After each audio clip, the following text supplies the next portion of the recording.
And in 2013, it was put up against an EF3 tornado and survived. This vehicle's mission? To capture groundbreaking video and scientific data from within a tornado. Oh my gosh, look at that. Let's go. We have to go east.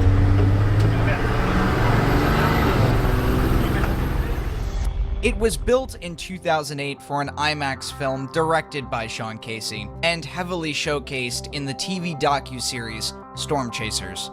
TIV underwent several changes in its lifetime, which led it to this final design. This version of the TIV has flaps that prevent wind from getting underneath the vehicle. It also has spikes that go 2 feet into the ground. These spikes were essential in keeping everybody's lives safe while during that intercept. On the afternoon of May 27, 2013, TIV-2 arrived in Salina, Kansas, prepping to chase a moderate risk issued by the National Weather Service only hours earlier. TIV was being operated by a 3-man crew that day: IMAX filmmaker Sean Casey, navigator Brandon Ivey, and driver Herb Stein. By 6 p.m., the crew set out in a northwest direction as storms fired.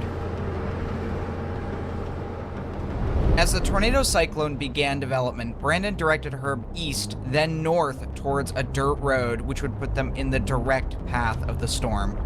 However, when reaching the top of a large hill situated on this road, it was clear that this was no ordinary tornado. The crew could see it had grown to almost a mile wide.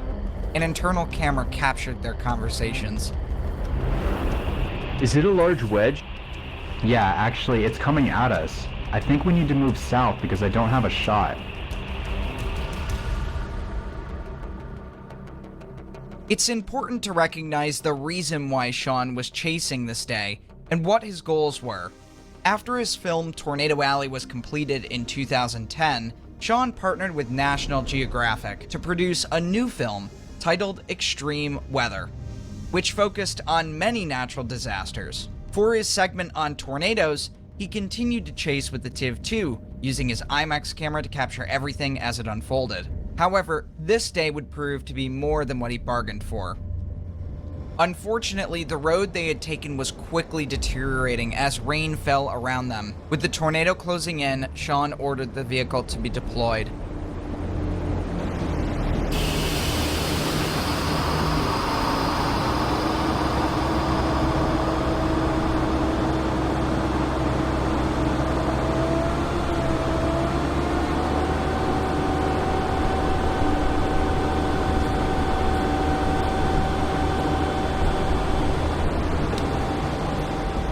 Winds intensified, lofting small objects at first, branches, tumbleweeds, leaves, but grew stronger as the vortex approached.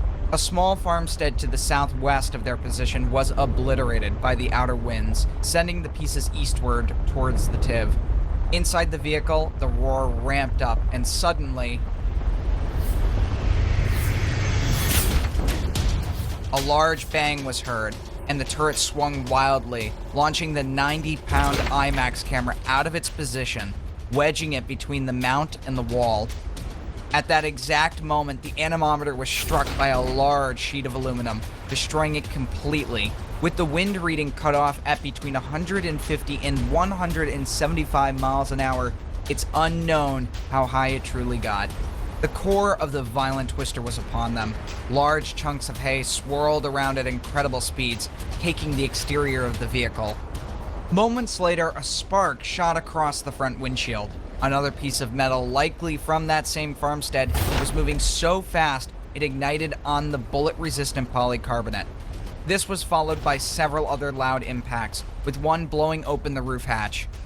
The backside wall of the tornado passes the road, with the strong inflow winds trailing behind.